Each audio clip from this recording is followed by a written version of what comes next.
Você está se sentindo assim, trancado, sem poder sair de casa? Pois então vamos nos acalmar, porque hoje é aula de Sociologia e vamos estudar cultura, comportamento, aculturação e movimento contra a cultura, tá bom? Bem, vamos ver aí no mapa mental cultura e comportamento, tá? Primeiro, a especularização da mídia. A mídia ela é sempre tendenciosa, tá? Ela tende a focar os aspectos negativos da sociedade, tá bom? Isso é proposital, tá? Para fazer com que o indivíduo flua no ritmo que a mídia quer, tá? Mostra também problemas crônicos, tá? Uma sensação de potência. A sociedade parece que está impotente com relação ao que é repassado pela mídia, tá? Isso faz com que se especule a realidade. Nem sempre o que se mostra é a realidade mesmo aparente. Comportamento também faz pensar e refletir, tá bom? O pensar natural, quase sempre inconsciente, respostas a certo prazo, reflexão superficial. Já refletir é algo mais profundo, tá? Ele vai te condicionar a você ir mais nas questões conscientes, respostas sempre se tem a longo prazo, tá? E tem uma reflexão mais profunda. Uma sociedade que não reflete, ela é alienada, tá bom? Ou seja, é fácil de manipular, tem uma manipulação muito fácil.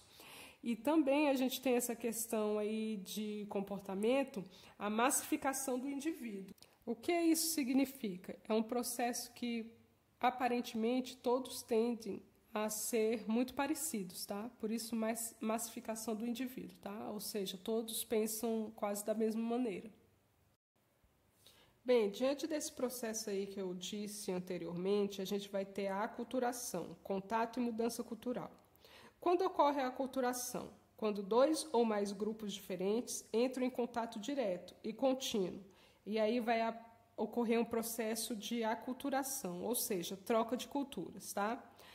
A contestação de certos valores culturais vigentes opõe-se radicalmente, é denominado de contracultura, ou seja, é quando o indivíduo ou um grupo social ele se opõe à cultura vigente, tá?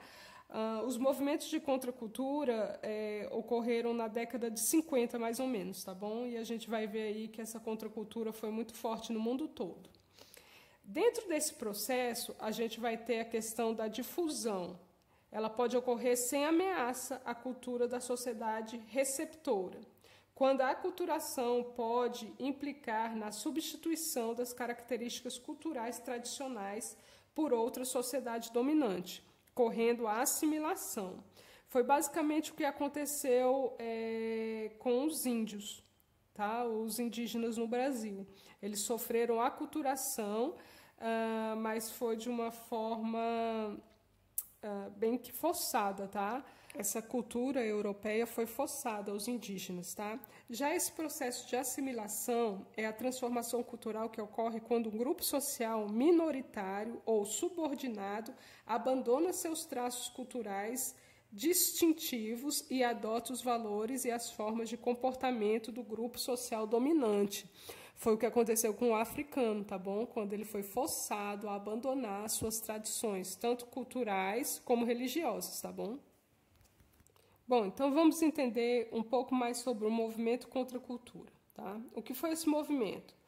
Era um movimento de contestação de valores que surgiu na década de 50 nos Estados Unidos, mas o auge dele mesmo vai ser na década de 60, tá?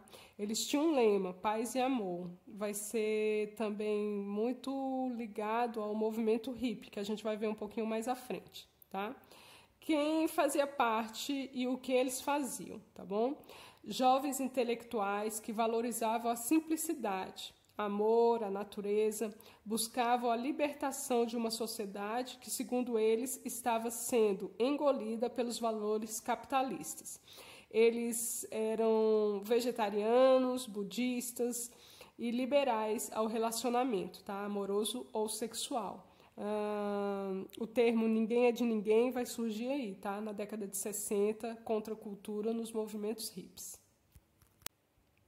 No Brasil, esse movimento vai partir a partir da industrialização do Brasil. Mais e mais jovens foram se juntando ao movimento estudantil para negar diversos aspectos da cultura dominante. Lembra que a gente está em ditadura militar aqui no Brasil, tá bom?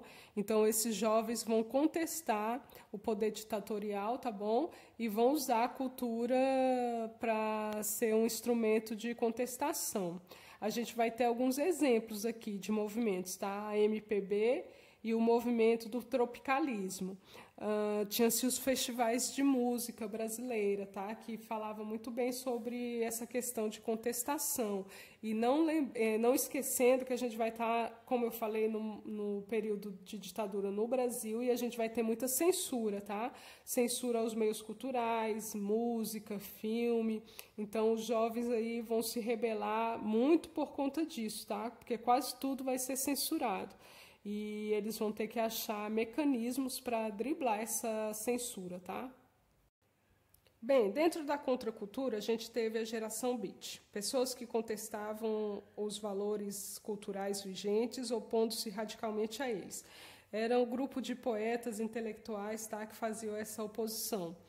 O nome de um famoso que fez parte dessa geração foi John Lennon, tá, e sua esposa. Os próprios Beatles, tá, fizeram parte disso daí. Os movimentos hippies também, Janis Joplin, Jimi Hendrix e vários outros cantores, poetas, escritores, tá, que fizeram parte deste movimento contra a cultura. Um outro bom exemplo é o Quino, tá? Ele é um argentino, o criador da Mafalda, também é desse mesmo período. É uma garotinha que se enraivece com o capitalismo, né? É sempre muito crítica, muito inteligente e sempre contesta tudo. E aí a gente vê uma tirinha da Mafalda que mostra essa questão da massificação do indivíduo, tá? E aí ela liga a televisão, aí o anúncio tá: use, compre, beba, coma, prove. Aí ela: o que eles pensam que nós somos? Aí ela senta e pensa: o que nós somos? Aí ela liga a televisão de novo. Os malditos sabem que nós ainda não sabemos. Então vocês percebem que a crítica é bem dura, né? De que a mídia manipula as pessoas, né? E por isso nem nós mesmos sabemos quem somos, né? É isso que a tirinha quis dizer. Então ela é bem crítica e é todo esse contexto de contracultura que se vivia na época da década de 60, tá bom? Essa imagem é um slogan da contracultura, tá? Você percebe uma jovem com muita coisa fervilhando na mente, tá? A gente tem vários contextos aqui relacionado à contracultura. Do lado aí um computador, pinças aqui na boca dela, imagens de lâmpada, né? Esoterismo, tudo ligado ao mesmo tempo, aí um braço de uma guitarra. Então você vê que é uma mistura, né? Uma mistura muito grande de elementos culturais. Bem, esse mapa do Brasil aí já mostra um processo de aculturação, tá? Ou seja, mistura de culturas. Aquilo que eu falei no começo da aula, tá? Quando se assimila a cultura do outro e ela passa a incorporar a sua. Como o Brasil é um país de dimensão continental, tá? A gente vai ter aculturação em vários lugares. Você percebe que quando você sai de um lugar e vai para outro, você tem a aculturação. Bem, o movimento Woodstock foi um festival, tá? Foi o ápice da contracultura. Vai ter a apresentação de vários nomes da música, do rock da época, tá bom? Como eu falei para vocês, Janis Joplin, Jimi Hendrix, tá? Vamos ter aí, alguns nomes foram cotados, mas não fizeram presença, tá? Jimmy Morrison e Led Zeppelin. Cerca de 400 mil pessoas participaram do Woodstock. Bem, quando eu falo em Woodstock, alguns podem se familiarizar com o nome. É só lembrar do desenho Snoopy. Quem já assistiu vai lembrar do passarinho amigo dele. O nome dele é Woodstock. Por isso que o Woodstock ele voa todo doidinho, tá? Como se ele não tivesse regra, não tivesse o mesmo contato com os pássaros que voam tudo certinho. O Woodstock é diferente, tá? Justamente para fazer lembrar do movimento, tá? Que era de contestação e de contracultura, tá bom? Então, vocês percebem aí no voo dele. Bem, então agora nós vamos praticar, certo? Eu fiz um exercício que vai estar na plataforma para vocês e no grupo de vocês da escola, tá bom? Vocês vão responder esses exercícios baseado no vídeo e baseado também no nosso material didático, tá bom?